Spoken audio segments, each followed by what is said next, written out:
Hello बच्चों, कक्षा 10 की विज्ञान की ऑनलाइन क्लास में आप सभी बच्चों का हम स्वागत करते हैं। हम कक्षा 10 के विज्ञान के पाठ्यक्रम में अभी तक इसके पहले 14वां अध्याय पढ़ रहे थे, ऊर्जा के स्रोत। उसको हमने पूरा पढ़ लिया है, उसके टेस्ट को भी कंप्लीट कर लिया गया है। काफ़ी अच्छा जो है रिजल्ट रहा है। आज हम 10 के पाठ्यक्रम में जो हमारा 15वां अध्याय है, हमारा पर्यावरण, हमारे चारों ओर का जो आवरण है अर्थात पर्यावरण, उसके बारे में हम अध्ययन करेंगे कि पर्यावरण के घटक कौन कौन से होते हैं, किस तरह यह बना हुआ होता है, कौन कौन सी चीज़ें इस पर्यावरण में आपस में अंतर क्रियाएँ करती हैं, जिनके कारण यह पर्यावरण निरंतर जो है वह गतिमान बना हुआ है। ये सारी बातें इस अध्याय में हम पढ़ेंगे। तो चलिए शुरू करते हैं आज का टॉपिक। हमारे जैसा आप जो प्राथमिक कक्षाएं हैं वहाँ से ही पढ़ते आ रहे हैं कि हमारे चारों ओर उपस्थित जैव और अजैव दोनों तरह के तंत्र को मिलाकर पर्यावरण कहते हैं। जैव और अजैव तंत्र का अर्थ है, जैव तंत्र होता है सभी सजीवों को मिलाकर के हम जैव तंत्र कहते हैं, और मिट्टी, धूप, हवा, पानी, प्रकाश, वायु, गैसें जो भरी हुई हैं, मतलब निर्जीव चीज़ें जो हमारे पर्यावरण में सजीवों के चारों ओर उपस्थित हैं, ऐसी चीज़ों को हम अजैव घटक कहते हैं। तो दोनों तरह का तंत्र इस पर्यावरण में हम देख रहे हैं उपस्थित है, और इस दोनों तरह के तंत्र को मिलाकर जो आवरण बन रहा है हमारे चारों ओर इस धरा पर, उस पूरे आवरण को हम पर्यावरण कहते हैं। पारितंत्र सभी सजीव और भौतिक कारक। पारितंत्र क्या होता है, कौन से इसके संघटक होते हैं, ये हमारा भी पॉइंट है। जाने कैसे कि पारितंत्र के बारे में सभी सजीव और भौतिक कारक परस्पर क्रिया करके प्रकृति का जो संतुलन है उसको बनाए हुए हैं। किसी भी क्षेत्र विशेष में, जैसे आप खेत में चले गए, बाग में चले गए, स्कूल चले गए, कहीं तालाब के किनारे चले गए, तो किसी भी क्षेत्र में वहाँ उस क्षेत्र में उपस्थित जैविक और अजैव दोनों कारकों को, जैविक जीवित कारकों को जैव घटक कहा जाता है और अजैविक कारकों को अजैव घटक कहा जाता है। तो दोनों तरह के घटकों को मिलाकर जो समूह तैयार होता है, उस समूह को हम पारितंत्र कहते हैं। अब यह क्षेत्र विशेष के लिए अलग अलग हो सकता है। इस पारितंत्र के दो मुख्य घटक हैं, एक है जैव घटक, दूसरा है अजैव घटक। जैसा हम जानते हैं कि जैव घटक में सभी जीवित चीज़ें जैसे पौधे, जंतु और जो सूक्ष्म जीव जो कि हमें खुली आंखों से दिखाई नहीं देते हैं, वह सभी जैव घटक का हिस्सा होते हैं। और अजैव घटक किसी पारितंत्र में उपस्थित भौतिक कारकों जैसे ताप, वर्षा, मृदा, खनिज पदार्थ और जो गैसें हमारे चारों ओर के पर्यावरण में मौजूद हैं, वह हम कहते हैं कि वह हमारे अजैव घटक का हिस्सा हैं। उन्हें हम अजैव घटक कहते हैं। तो यह जो दोनों तरह के घटक होते हैं, या आपस में मिल करके पारितंत्र का निर्माण करते हैं। किसी क्षेत्र के जैविक और अजैविक दोनों घटकों का जो समूह होता है, किसी भी क्षेत्र में, जैसे बाग में आप गए हैं तो वहाँ पे आपके चारों ओर उस बाग में जितने भी जैव घटक हैं और जितने भी अजैव घटक हैं, उन दोनों के समूह को मिला करके हम कहेंगे कि वह उस बाग का पारितंत्र है। तो किसी क्षेत्र विशेष में उपस्थित जैव घटक और अजैव घटक के समूह को हम उस क्षेत्र विशेष का पारितंत्र कहते हैं। जैसे बाग का पारितंत्र, वन का पारितंत्र, तालाब का पारितंत्र, झील, समुद्र, खेत या रेगिस्तान का पारितंत्र। तो पारितंत्र किसी क्षेत्र विशेष के में पाए जाने वाले जैविक और अजैविक घटकों का समूह पारितंत्र कहलाता है। यह जो पारितंत्र होते हैं, दो तरह के हो सकते हैं। एक को हम कहते हैं कृत्रिम पारितंत्र, दूसरा होता है प्राकृतिक पारितंत्र। अब इसको अनुमान लगा सकते हैं कि कृत्रिम माने जो बनाया गया हो, जिसे मनुष्य ने बनाया हो, ऐसा पारितंत्र कृत्रिम पारितंत्र कहलाता है। दिमाग चलाएं, सोचें कि कैसा कौन सा ऐसा पारितंत्र है जिसे मनुष्य बनाता है। बाग मनुष्य तैयार करता है, यह कृत्रिम पारितंत्र कहलाता है। खेत मनुष्य उसकी जुताई बुआई करता है, उसमें फसलें बोता है, फसलों की देखरेख करता है, तैयार करता है। उसी फसलों के साथ साथ अनेक जैविक और अजैविक घटक भी उसमें शामिल रहते हैं, तो उसे भी मनुष्य ने ही तैयार किया है। तो इसी तरह एक्वेरियम है, जो घर में रखी हुई तालाब मछलियों का जो पानी में घूमती हुई देखी होंगी आपने एक्वेरियम, तो एक्वेरियम भी एक तरह का पारितंत्र ही है। तो यह ऐसे पारितंत्र जिनका निर्माण मनुष्य करता है उन्हें हम कृत्रिम पारितंत्र कहते हैं, और जो इस प्रकृति में स्वयं बने हुए हैं उन्हें हम कृत्रिम पारितंत्र कहते हैं। अब बात करेंगे पारितंत्र के जैविक घटकों के बारे में कि पारितंत्र के जैविक घटक कौन कौन होते हैं। जीवन निर्वाह के आधार पर सजीवों को 3 मुख्य भागों में बांटा जाता है। जितने भी सजीव हैं वह इन्हीं तीनों में से किसी न किसी श्रेणी में शामिल होंगे। पहला है उत्पादक, दूसरा है उपभोक्ता और तीसरा है अपघटक।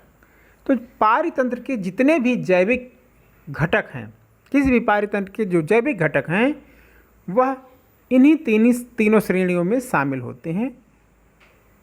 अब कैसे हम यह क्लियर करेंगे कि कौन उत्पादक है, कौन उपभोक्ता है, कौन अपघटक है? तो उनकी पहचान के बारे में अगर हमें पता होगा तो हम उनको आसानी से क्लेरिफाई कर पाएंगे कि यह इस पारितंत्र में या उत्पादक हैं या उपभोक्ता हैं और यह जीव अपघटक हैं। पहचान जान लें उत्पादक का। वह जीव जो कि सूर्य के प्रकाश की उपस्थिति में क्लोरोफिल की सहायता से कार्बनिक भोज्य पदार्थों जैसे शर्करा और मंड का निर्माण कर सकते हैं, और पूरे यह जो सजीवों का संगठन है, पूरा संसार है, उसे ऊर्जा प्रदान करते हैं। उन जीवों को हम उत्पादक कहलाते हैं। 2 लाइन में सूर्य से ऊर्जा लेकर के सीधे भोजन बनाने वाले जीवों को हम क्लोरोफिल की सहायता से जो प्रकाश संश्लेषण करके जो भोजन बनाने वाले जीव हैं, उन जीवों को हम उत्पादक की श्रेणी में रखते हैं। और जितने भी हरे पौधे हैं या नीले हरे शैवाल होते हैं जल के भीतर, उन्हें इसी श्रेणी में या इसी वर्ग में रखा जाता है। जैव घटक का दूसरा समूह होता है उपभोक्ताओं का। उपभोक्ता क्या होते हैं? ऐसे सभी सजीव जो कि प्रत्यक्ष या परोक्ष रूप से इन उत्पादकों पर निर्भर होते हैं, उन्हें हम उपभोक्ता कहते हैं। मतलब जितने भी अन्य जीव हैं जो कि उत्पादक नहीं होते हैं वह उपभोक्ता कहलाते हैं। वह हमेशा प्रत्यक्ष अथवा परोक्ष रूप से इन्हीं पेड़ पौधों पर ही निर्भर होते हैं। उपभोक्ता को भी कई हिस्सों में बांटा जाता है। जो सिर्फ पेड़ पौधों के पर सीधे आश्रित होते हैं उन्हें शाकाहारी उपभोक्ता कहा जाता है। ऐसे उपभोक्ता जो दूसरे उपभोक्ताओं को खाते हैं उन्हें मांसाहारी उपभोक्ता कहा जाता है। और कुछ ऐसे उपभोक्ता भी होते हैं इस पर्यावरण में जैव घटक का हिस्सा जो कि मांसाहार भी करते हैं और शाकाहार भी करते हैं, जैसे मनुष्य, हम। तो तीनों तरह के जीव, शाकाहारी, मांसाहारी और सर्वाहारी, तीनों तरह के जीवों को हम उपभोक्ताओं की श्रेणी में रखते हैं। चलिए आगे देखते हैं अब घटक क्या होते हैं। कुछ ऐसे सूक्ष्म जीव भी इस जैव घटक का हिस्सा होते हैं जो कि हमें खुली आंखों से स्पष्ट या दिखाई ही नहीं देते हैं, जैसे जीवाणु, कवक। यह जीव मरे हुए जीवों का, चाहे वह उत्पादक हो चाहे उपभोक्ता हो, मरे हुए जीवों के शरीर का अपघटन करते हैं और उनका अपमार्जन करते हैं और उनके शरीर की संरचना में प्रयुक्त हुए जो जटिल कार्बनिक पदार्थ हैं, उन जटिल कार्बनिक पदार्थों को सरल कार्बनिक पदार्थों में परिवर्तित करते हैं और इस परिवर्तन के द्वारा उन्हें ऊर्जा प्राप्त होती है। ऐसे जीवों को हम अपघटक कहते हैं। हमारा अगला टॉपिक है आहार श्रृंखला एवं आहार जाल। जितने भी उपभोक्ता हैं वह भोजन के लिए दूसरे जीवों पर निर्भर होते हैं और अलग अलग जैविक स्तरों पर भाग लेने वाले जीवों की एक श्रृंखला बनती है कि वह जीव दूसरे जीव को खा रहा है तो उस जीव को कोई और जीव खा रहा है, भोजन के रूप में प्रयोग कर रहा है। तो इस तरह इस प्रकृति में एक श्रृंखला बनती है भोजन को लेकर के कि कौन किस जीव का आहार है। इस तरह बनने वाली श्रृंखला को, आहार पर आधारित बनने वाली श्रृंखला को कि कौन किसको खाता है, कौन किसको भोजन के रूप में प्रयोग करता है, इस तरह निर्मित होने वाली जो श्रृंखला होती है उस श्रृंखला को हम आहार श्रृंखला के नाम से जानते हैं। आहार श्रृंखला में जो उसका प्रत्येक चरण होता है वह एक कड़ी होता है या एक पोषण स्तर का निर्माण करता है। प्रत्येक श्रृंखला का प्रत्येक चरण स्वपोषी या जो उत्पादक होते हैं वह इस आहार श्रृंखला में प्रथम पोषण स्तर होते हैं। सबसे पहले पोषण वहीं से शुरू होता है। उसके बाद शाकाहारी प्राथमिक उपभोक्ता कहलाते हैं। शाकाहारी जो होते हैं वह प्राथमिक उपभोक्ता कहलाते हैं और यह द्वितीय पोषण स्तर का निर्माण करते हैं। छोटे जो मांसाहारी हैं जो इन शाकाहारियों को भोजन के रूप में ग्रहण करते हैं वह द्वितीय उपभोक्ता कहलाते हैं और तीसरे पोषण स्तर का निर्माण करते हैं। बड़े मांसाहारी जो छोटे मांसाहारियों का भोजन कर जाते हैं, भोजन के रूप में उनका उपयोग करते हैं, वह तृतीयक उपभोक्ता कहलाते हैं। प्राथमिक उपभोक्ता उत्पादकों पर निर्भर होता है, द्वितीयक उपभोक्ता प्राथमिक उपभोक्ताओं पर निर्भर होता है, तृतीयक उपभोक्ता द्वितीयक उपभोक्ताओं को भोजन के रूप में ग्रहण करता है और चौथे पोषण स्तर का निर्माण करता है। तो इस तरह एक श्रृंखला बनती है पोषण स्तर की, जिसे हम आहार श्रृंखला के नाम से जानते हैं।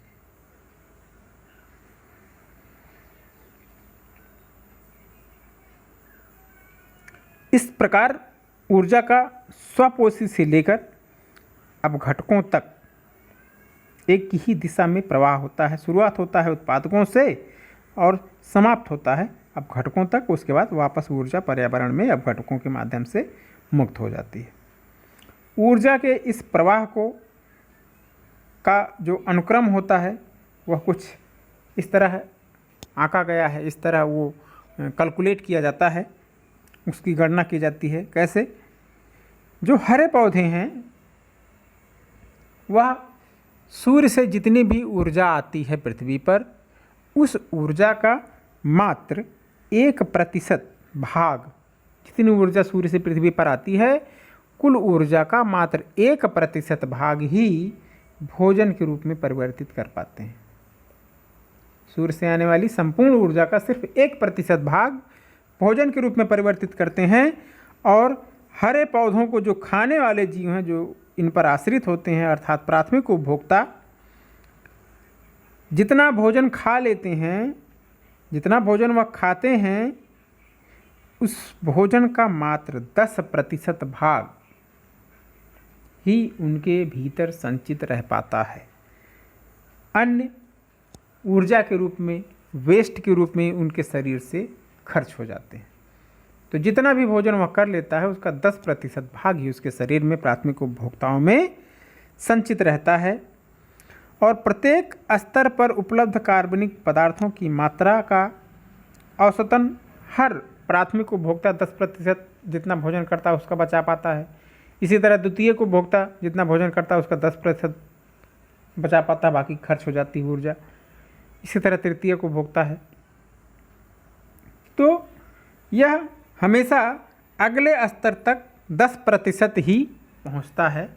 इसे 10% का नियम भी कहा जाता है, आगे आप पढ़ेंगे।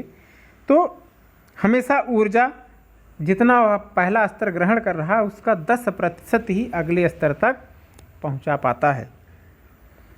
पहले या उत्पादक पोषण स्तर पर यह संख्या या मात्रा ऊर्जा की जो होती है वह सर्वाधिक होती है, और आहार श्रृंखलाओं की लंबाई एवं जटिलता जो है वह भिन्न भिन्न प्रकार की हमने देखी है, और खाद्य श्रृंखलाएं बाद में शाखाओं के रूप में विकसित हो जाती हैं, और यह शाखाएं परस्पर जुड़ करके एक जाल जैसी संरचना बना लेती हैं, और इस जाल को ही आहार जाल या खाद्य जाल के नाम से जाना जाता है। तो यह हो गया आपका आहार जाल या आहार श्रृंखला या आहार जाल। चित्र के माध्यम से देखें कैसे। इसमें शुरुआत होती है नीचे से। सबसे नीचे हरे पौधे हैं इस आहार श्रृंखला में। यह हरे पौधे उत्पादक कहलाते हैं, और इस श्रृंखला में जब आगे बढ़ते हैं तो दूसरे जो पोषी स्तर पर आते हैं उनमें प्राथमिक उपभोक्ता होते हैं, जो इन हरे पौधों को भोजन के रूप में प्रयोग करते हैं। उनमें बकरियां हैं, खरगोश हैं, चूहे हैं, कीड़े मकोड़े हैं, या और भी छोटे जलीय जीव जो होते हैं जल में उपस्थित, वह जलीय पौधों का भोजन ग्रहण करते हैं। तो यह प्राथमिक उपभोक्ता कहलाते हैं और दूसरे पोषी स्तर का निर्माण करते हैं। यहाँ से जब हम आगे बढ़ते हैं तो क्या होता है कि कुछ ऐसे जीव होते हैं जो कि इन जीवों का भोजन ग्रहण करने में भोजन करते हैं। कुछ ऐसे भी जीव होते हैं जो कि इसी शाकाहार पर ही निर्भर होते हैं, जैसे भेड़ यहाँ पे दिखाई गई है। और अब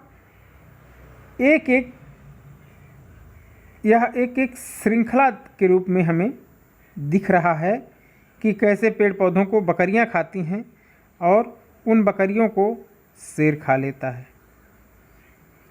पेड़ पौधों को जलीय जंतु खाते हैं, उनको बड़ी मछलियाँ खाती हैं, बड़ी मछलियों को उनसे बड़ी मछलियाँ खाती हैं, उन सबको शेर अगर मिल जाए तो शेर खा लेता है। तो आहार श्रृंखला में सबसे ऊपर यह जीव स्थित है। यह दूसरी श्रृंखला है जिसमें साग वनस्पतियों को मेढक खाते हैं, इस मेढक को बगुले भी खा लेते हैं, सांप भी खा लेते हैं, और इन सांपों को बाज भी खा लेता है, मोर भी खा लेता है। कीड़े मकोड़े हैं, पक्षियाँ खा लेती हैं इनको, इन पक्षियों को सांप खा लेता है। इसी तरह चूहे हैं, यह वनस्पतियों पर निर्भर हैं, इन चूहों को तमाम जीव इनका भोजन ग्रहण करते हैं। तो यहाँ से श्रृंखला तो बढ़ी, चूहे तक एक शाखा थी, लेकिन यहाँ से 3 शाखाएं बन गई। यह शाखाएं आगे जा कर के फिर जुड़ जाती हैं, और इस तरह पूरी एक जो श्रृंखलाएं हैं इनके शाखान्वित होने के कारण एक जाल जैसी संरचना निर्मित हो जाती है, जिसे हम आहार जाल के नाम से जानते हैं। और एक एक जो आहार की श्रृंखला होती है इसे हम आहार श्रृंखला के नाम से जानते हैं। तो यह था आज का टॉपिक। आशा करता हूँ बेहतर तरीके से समझ में आया होगा। अगर कोई भी डाउट है तो आप फ़ोन करके कमेंट करके उसको ज़रूर क्लियर कर लें। बाकी मिलेंगे आपसे अगले लेक्चर में। घर पे रहें। हमारी बहुत बहुत शुभकामनाएँ।